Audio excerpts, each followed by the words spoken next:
Hello everyone, my name is Marsh and this is my review for the Netflix adaptation of Yu Yu Hakusho. Let's jump into it.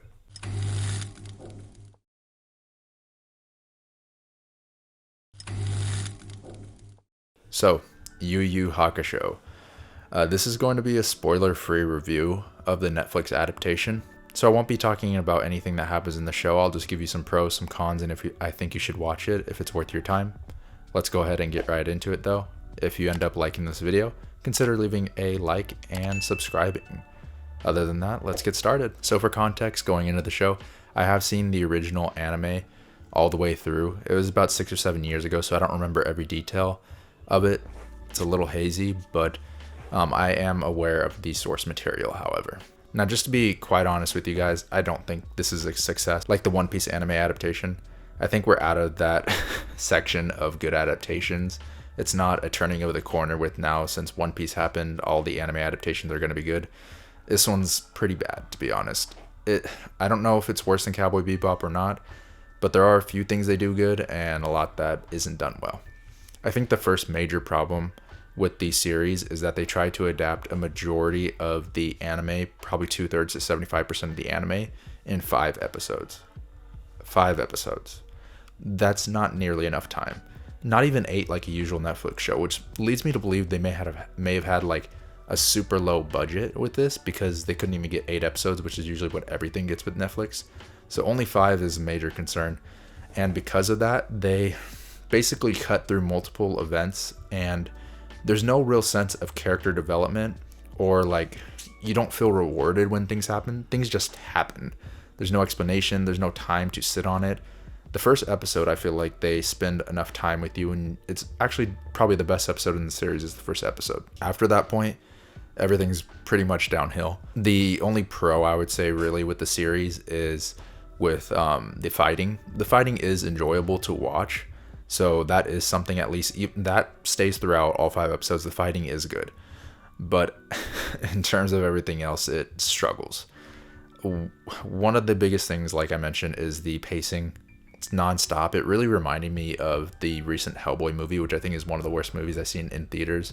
We're out of the same issue. Things are just going at such a rapid pace and happening. No explanation, no character development, nothing like rewarding to where when everything happens, it makes sense.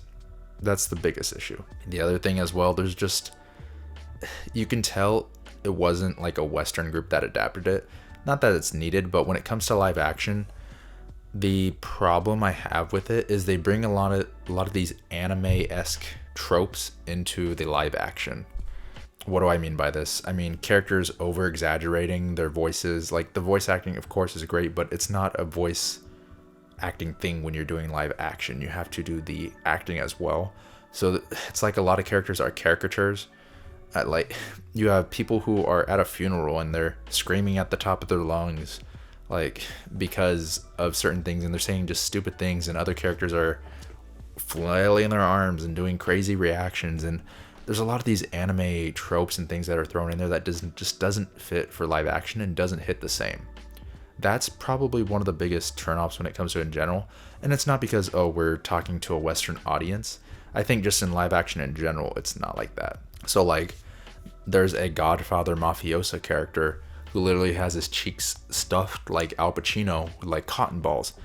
But then you hear him speak and he's the most stupid, ridiculous character when he's doing stuff. Like the acting is just so over the top that it takes you out of it. And obviously it's not realistic with the world they're trying to portray, but it's just not done well.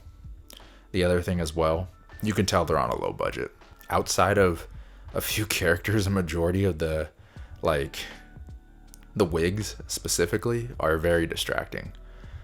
Now, the costumes are authentic to the anime, so they do look like the anime, but that's part of the problem. They turn into like a cheap cosplay, specifically with Kurama and Hiei. They just look really bad with their hair and like outfits in general, and it's just not good. And then also with the low budget, the CGI is pretty bad as well. It seems like this thing, even though it's the 30th anniversary of Yu Yu Hakusho, they really didn't care about it, and they just gave such a low budget 5 episodes, adapt the whole series in 5 episodes. It just wasn't enough. There's a lot of love put into it in certain aspects, you can tell, and the people care about it, but they're having to make such changes to the material, you never really get to sit and learn about anything. And you never get to see an outside cast as well. We're stuck with the main characters, and that's basically it. And you never get to spend time on an arc. You never get to spend more than 1 episode in one place. And it's just, and even in the one place that you're at in the episode, they don't explain things very well. The events just happen. It's just very rushed, I would say. It's disappointing because you think they would learn their lesson by now, that at least give us some effort and try. There's no point in just doing this like half-ass like thing just to get it out there. I don't know what their point was. And it's like, I think it would have been nice if they like westernified it a bit. Not fully like the Death Note anime, but there's certain things they could bring in. Like in serious moments, you don't need characters screaming at the top of their lungs, like in a ridiculous way that makes them seem like a caricature. Things like that. You can have them be a little calmer. You could have them be frustrated, grab something, slam something. No, it's all in the voice and the screaming, and they really try to adapt it from an anime and keep it like an anime in live action, which doesn't work. Now, to leave it on a more positive note, I will say with the acting, there are a few actors that do stand out. So Yusuke Urameshi, for one, the main character, he does stand out. Keiko is also pretty good as well. The rest of them don't. I get taken out a lot by the costuming, I would say. Kurama, his wig is horrible. Like, genuinely one of the worst I've ever seen.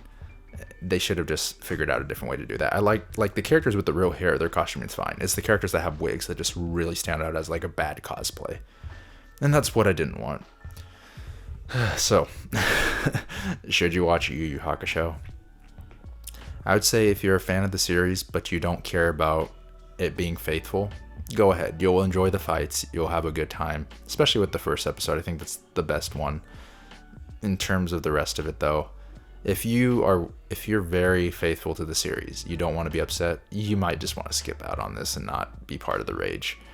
Like, I'm not totally upset by it. I'm just more disappointed because you think we'd know by now that they need to put a little more effort, because why even bother and waste money at this point if it's not going to be something that is like adapted successfully or in a way that people care. So if you've seen it though, let me know what you think about it in the comments down below. Am I totally wrong and it's the best show ever? Probably, but let me know. If you like this video, feel free to subscribe and leave a like. Other than that, thank you all for watching, and I'll see you guys later. Bye-bye.